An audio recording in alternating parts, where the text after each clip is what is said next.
Hello बच्चों, welcome to digital teaching of Aditya Birla intermediate college Renukoot Sonbhadra. बच्चों, मैं आपको पढ़ा रही थी हिस्ट्री में हमें चैप्टर 2 पढ़ना था।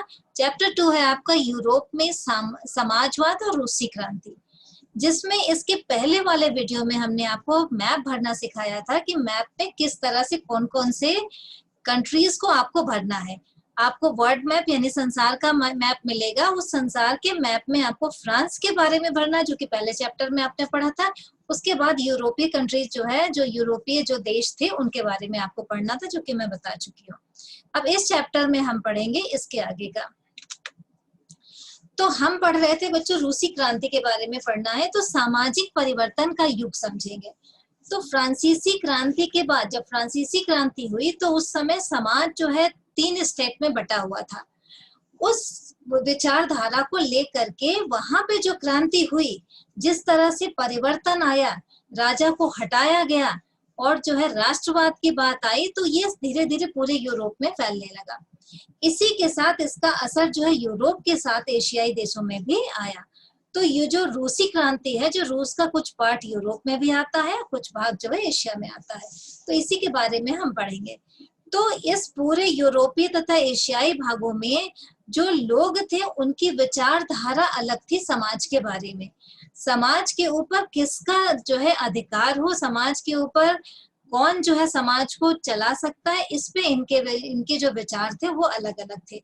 तो समाज परिवर्तन चाहता था, लोग जो है समाज में परिवर्तन चाहते थे। इस समाज परिवर्तन के पक्ष में लोगों की अलग अलग राय थी और विचारों के आधार पर 3 प्रकार के समाधानों के पक्ष में थे लोग, जिसमें हम जो है पढ़ेंगे रूढ़िवादी यानी कंजर्वेटिव।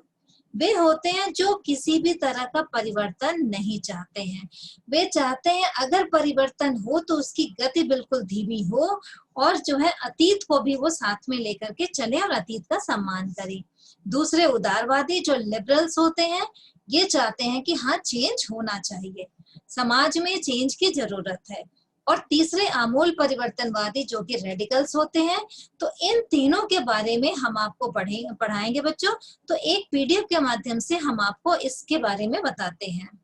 गुड मॉर्निंग बच्चों, आज हम पढ़ेंगे उदारवादी, रेडिकल और रूढ़िवादी, ये 3 तरह के विचारधारा वाले लोगों के बारे में।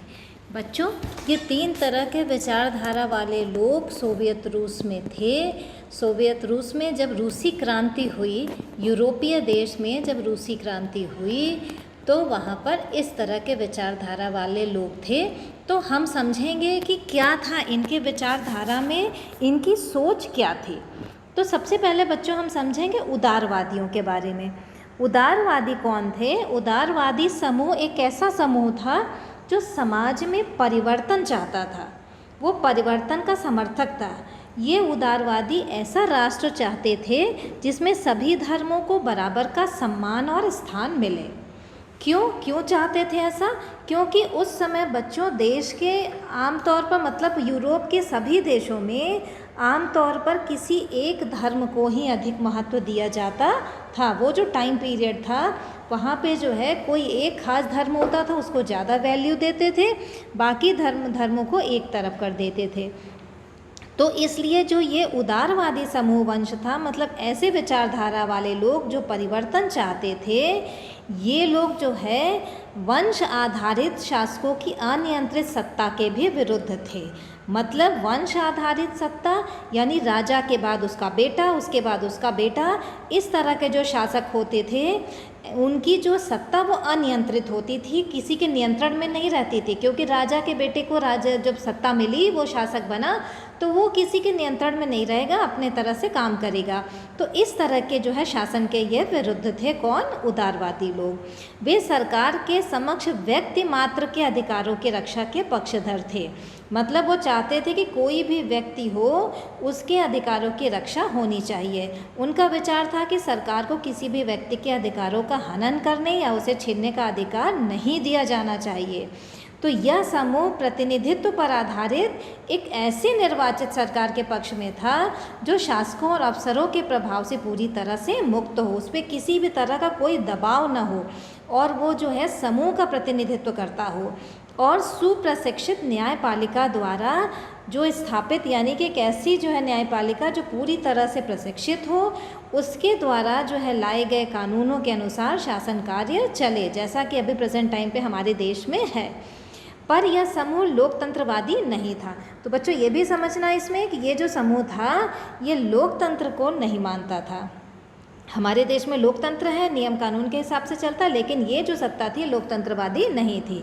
ये लोग सार्वभौमिक वयस्क मताधिकार, यानी कि 18 साल से अधिक उम्र के प्रत्येक व्यक्ति को वोट देने का अधिकार होना चाहिए, इस मत के भी पक्ष में नहीं थे, इसके भी विरोधी थे। उनके विचार से वोट देने का अधिकार केवल संपत्तिधारियों को ही मिलना चाहिए। तो ये तो बच्चे थे उदारवादी लोग, जो उदारवादी विचारधारा के थे। अब दूसरा है रेडिकल। ये जो रेडिकल है, इस विचारधारा के लोग उदारवादियों के विरुद्ध ऐसी सरकार के पक्ष में थे जो देश की आबादी के बहुमत के समर्थन पर आधारित हो। मतलब ज़्यादा से ज़्यादा लोगों को जिसका समर्थन मिले उस तरह की सरकार के पक्ष में थे। इनमें से बहुत लोग महिला मताधिकार आंदोलन के भी समर्थक थे। मतलब वो कहते थे कि महिलाओं को भी मत देने का अधिकार होना चाहिए, जैसा कि उदारवादी कहते थे। उदारवादियों का कहना था कि केवल संपत्ति वाले, जिनके पास पैसा है वही वोट दे सकते हैं, बाकी को मत देने का अधिकार नहीं है। लेकिन रेडिकल उनके विरुद्ध दूसरे तरह की विचारधारा के थे। ये चाहते थे कि महिलाओं को भी जो वोट देने का अधिकार मिले। और उदारवादियों के विपरीत ये लोग बड़े जमींदारों, जो पैसे वाले लोग होते हैं, संपन्न उद्योगपतियों, इनको जो विशेषाधिकार दिया गया था उसके भी विरुद्ध थे। ये नहीं चाहते थे कि ऐसे पैसे वाले लोग को कोई विशेष अधिकार मिले। और वे निजी संपत्ति के विरोधी नहीं थे।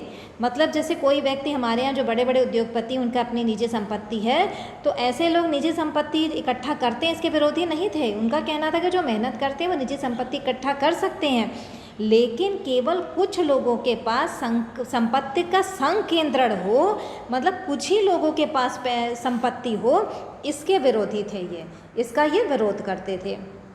तो बच्चों ये पिक्चर है 19वीं शताब्दी के मध्य में लंदन के गरीबों की दशा।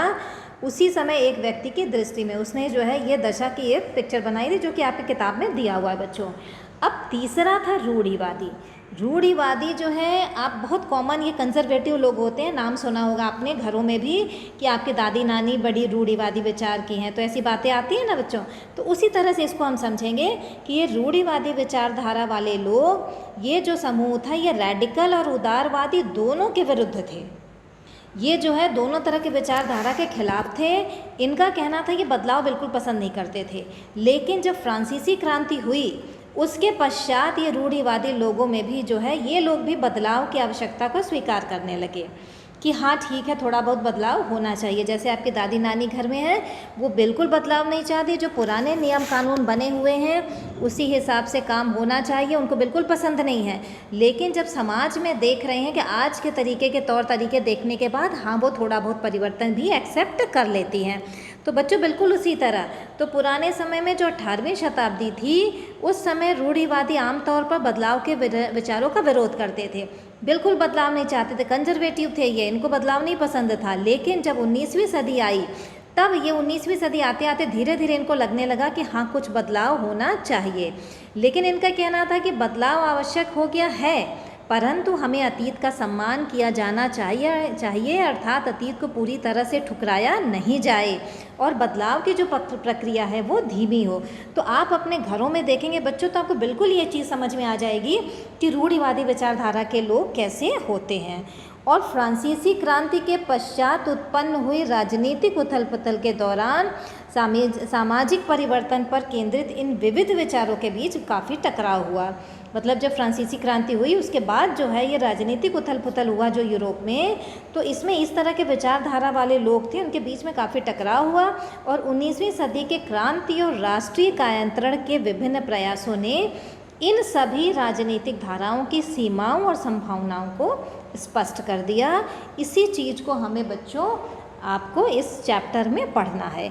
तो आज इस चैप्टर में हमने आपको केवल इतना बताया कि 3 तरह के विचारधारा वाले लोग जो सोवियत रूस में थे, वो विचारधारा उनकी क्या थी। तो ये आपको बच्चों समझ में आ गया होगा। तो हमने पढ़ा किसके किसके बारे में, रूढ़िवादी, रेडिकल और उदारवादी। ये तीन जो है विचारधारा वाले लोग थे, इनके बारे में आपको हमने समझाया कि उदारवादी, रेडिकल और रूढ़िवादी विचारधारा के लोग कैसे होते हैं। तो बच्चों आज बस इतना ही, इस पार्ट को हम यही समाप्त करते हैं। Thank you.